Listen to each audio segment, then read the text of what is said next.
We stayed hot with baseball once again. Yesterday marked our 4th straight day, finishing over the money. And with baseball, I play almost all double ups, and all my customers, I recommend you guys play double ups because it's just so much easier to cash, and baseball is just so volatile. But definitely 4 straight days, you've been on a hot streak. If you want to join us, the website link's in the description. It's very cheap, and we've been on a good streak, so hopefully we can keep it going and get you guys some money if you've been struggling. But let's talk about this 9-game slate we have.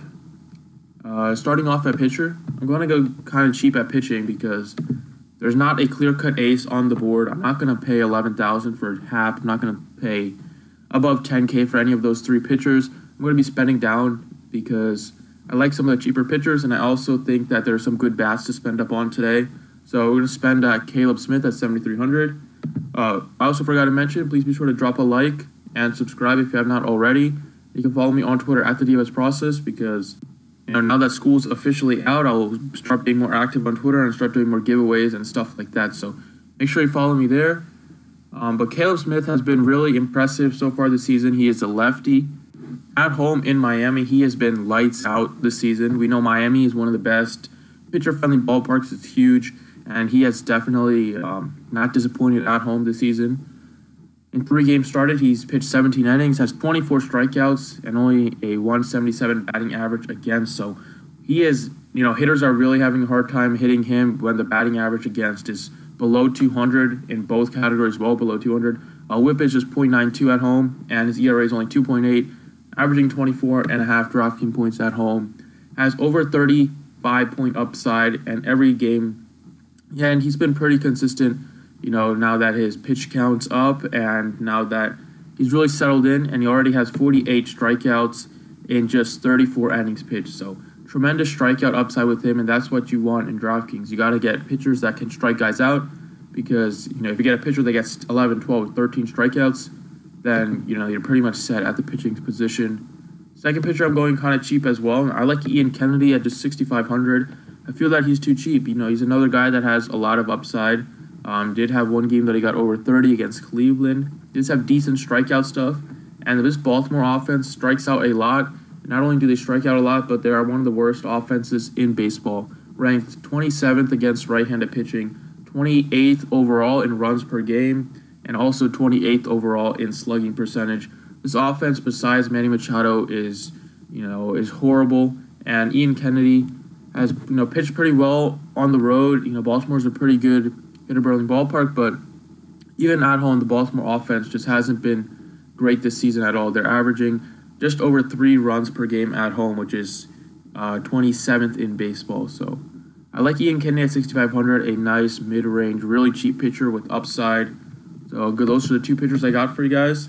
And then spending up on some of these bats, like I said, to give you guys a catcher that I love, and that's Salvador Perez at $3,900. Now Perez is finally healthy. He missed a good chunk of the beginning of the season with an injury that he suffered in preseason. He's played 16 games so far and has been playing extremely well. Slugging percentage is almost 500. His average is 290, already 3 home runs. In a great hitters-friendly ballpark in Baltimore, facing a very weak righty, Chris Tillman, who does give up a lot of home runs and does give up a lot of hard contact and does not strike a lot of guys out. I like some of these KC players, specifically their power hitters like Perez, and Perez absolutely has his way with right-handed pitching. So far this season, in 41 at-bats, he's hitting .341 against righties with a .610 slugging percentage, and all 3 home runs came against righties. So lock in Perez there at $3,900. I love him a lot today as my number 1 catcher. Now, third base, let's go Nolan Arenado at $5,600. He's expensive, but we got Coors on the slate, and he's facing Chacin, who has not been very good so far this year. And, in Coors, at this time of year, it's very tough for any pitcher. Rockies are implied to score a good amount of runs here, and I think it's going to start with their all-star third baseman, Arenado. He has been amazing at home like he always is, hitting .438 with a .688 slugging percentage and 48 at-bats at home in 14 games. And like I said, I'm going to be spending up on some bats. That's why I went cheap at pitching. And I think there's no reason why you can't go all the way at top at third base, pay all the way up for Nolan Arenado. I feel like he's due for a monster game soon. Outfielder, let's go Giancarlo Stanton. He's one of my favorite plays on the slate. because he's facing a lefty, and whenever Giancarlo Stanton is facing a lefty, we want to play him. We want to play him a lot. So far this season, he's struggled, just has a 237 batting average, but he has not struggled against left-handed pitching.